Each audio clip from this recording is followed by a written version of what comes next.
하반기 달라지는 정책, 오늘은 금융 분야 짚어봅니다. 오늘부터 잘못 보낸 돈을 예금보험공사를 통해 돌려받을 수 있습니다.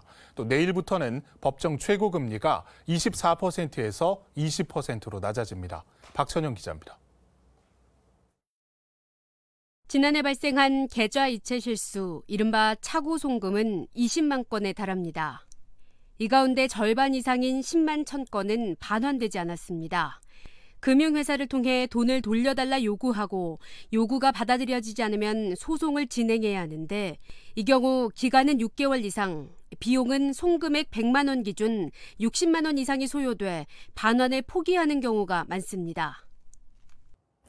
네, 이제는 예금보험공사의 도움을 받아 차고 송금을 돌려받을 수 있습니다. 대상부터 살펴보죠.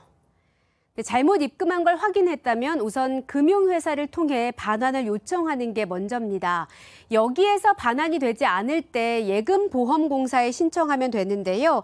금액은 5만 원 이상 1,000만 원 이하입니다.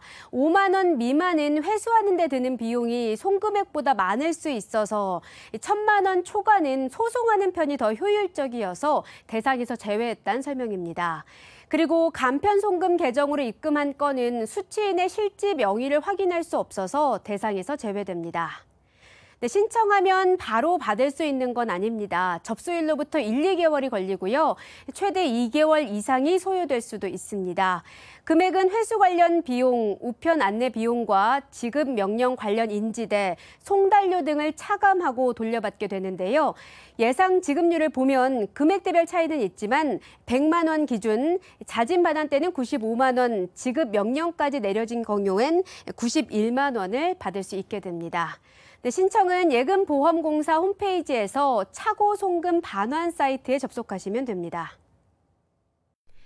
34.9%에 달했던 대부업법상의 최고금리, 2016년 3월 3일 27.9%로 인하됩니다. 이후 2018년 2월 8일 현재 24%가 됐습니다. 3년 5개월 만에 법정 최고금리가 더 낮아집니다. 내일부터 법정 최고금리는 20%입니다. 금융회사 대출뿐만 아니라 개인과 개인이 10만 원 이상을 거래할 때도 마찬가지입니다. 7월 7일부터 새롭게 체결하는 계약이나 연장되는 계약부터 금리 적용을 받는데요. 정부는 20% 초과금리를 이용하던 208만 명의 이자 부담이 매년 4,800억 원가량 줄어들 것으로 기대하고 있습니다. 20%를 넘는 금리를 수취하는 경우에는 13315 신고해 주시고 대출 상품에 관해서는 1397번으로 문의하시면 됩니다. 금융당국은 저신용자의 불법 사금융 이동 등 금리 인하에 따른 부작용을 최소화하기 위해 다양한 후속 조치를 추진합니다.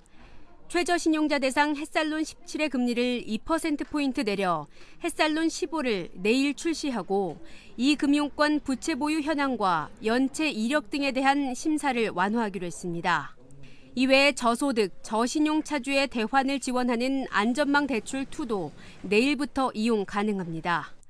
정부는 아울러 오는 10월까지 불법 사금융에 대한 범부처 일제 단속과 신고 기간을 운영한다고 밝혔습니다.